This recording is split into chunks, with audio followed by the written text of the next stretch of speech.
There's a growing need for urgent repairs to thousands of historic churches in England, but as congregations decline, so does the ability to pay for those repairs. But a recent policy change by the Church of England allows the space inside churches to be shared with the local community, saving many of them from closure. And Juliet has been to Herefordshire to see this new policy in action. St Leonard's Church in the little village of Yarpole, just northwest of Hereford. It's a good example of the problems faced by the Church of England, which has around 28,000 churches on its books.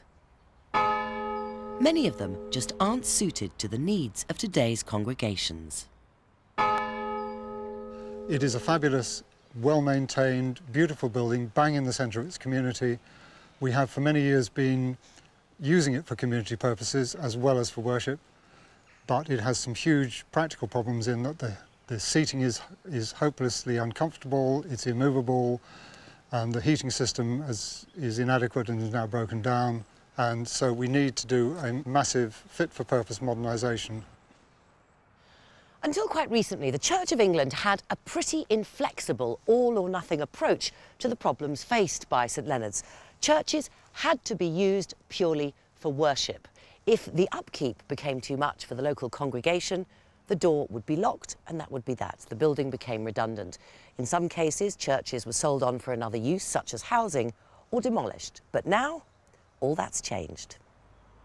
The church has recognised that we have to change the use of our buildings, and recently what they've done is actually changed the legislation that governs the use of church buildings, so it's now perfectly legally possible to lease part of a building to another organisation and not make the whole church redundant. So that's opened up huge possibilities for people. What we're going to do in this building is to create a community shop in an area behind the screen at the back there. We're going to remove all the pews and put in comfortable seating. We're going to create a new insulated floor with an underfloor heating system, and we're going to reorder this choir area here as a primary worship space.